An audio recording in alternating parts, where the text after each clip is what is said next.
2020 solidified for me. Do not fight the Fed.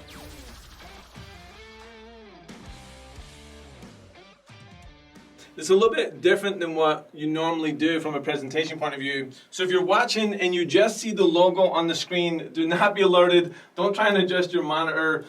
This is really just a conversation. I know he's going to drop some value bombs over this next hour. So please, I promise you, dial in and really get focused.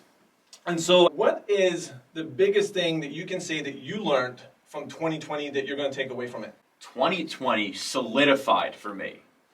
Do not fight the Fed.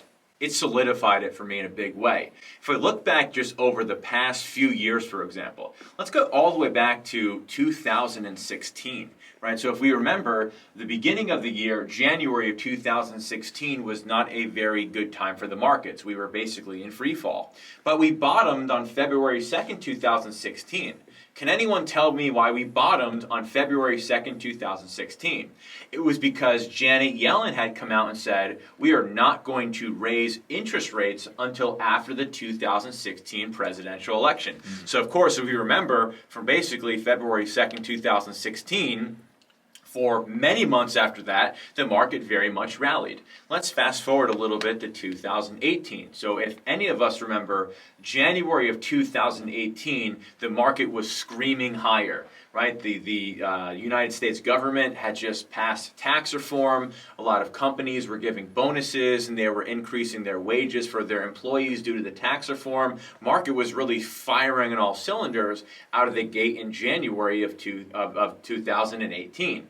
But what ended up happening, and I remember the date because it's my birthday, January 26th, was the market topped out, and for the next 2 weeks we had, if you remember, a VIX explosion where everyone was really short a lot of premium. Yep. The market went the other way, and it got hurt. But of course, it bottomed in the second week of February. Why?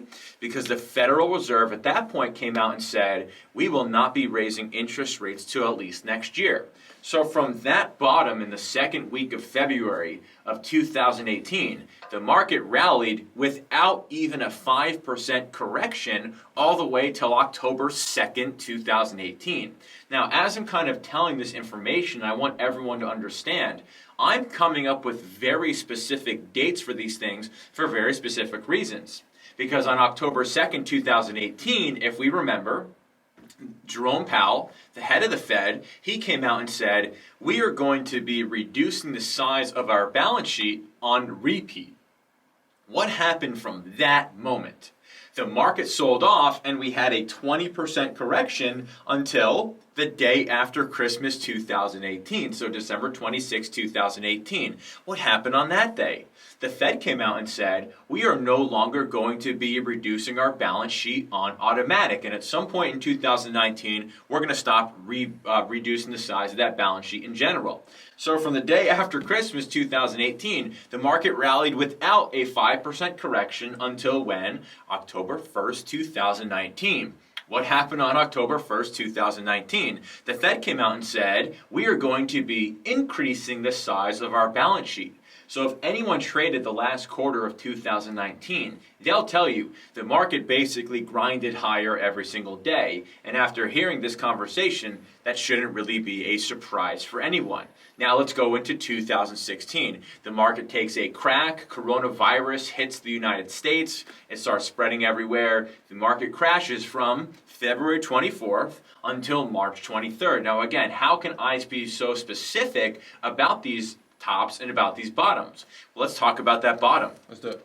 The Fed come out and says, okay, on March 23rd, the Fed says, we have decided, we, the Fed, we are going to be the lender of last resort. So if you are a municipality, if you are a company, and you think you're going to go out of business, you're going to go bankrupt, we'll give you that money for no interest, no matter what. And of course, we have rallied, and I think this morning we're at an all-time high, but we've rallied straight from there.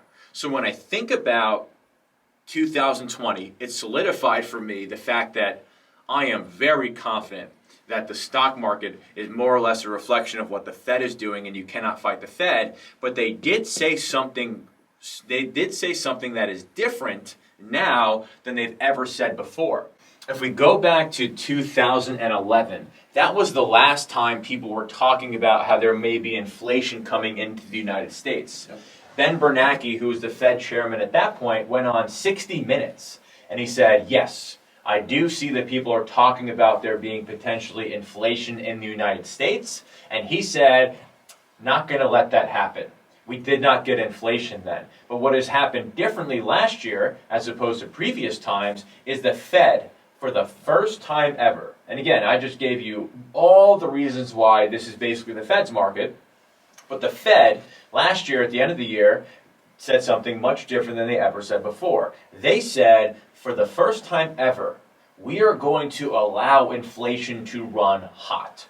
So the Fed would prefer if inflation was at 2% every year. That's kind of their long-term average, if you will. So because the last 10, 15, 20 years, inflation was well below the 2%, now the Fed is saying, if you give us inflation, we won't put a lid on it.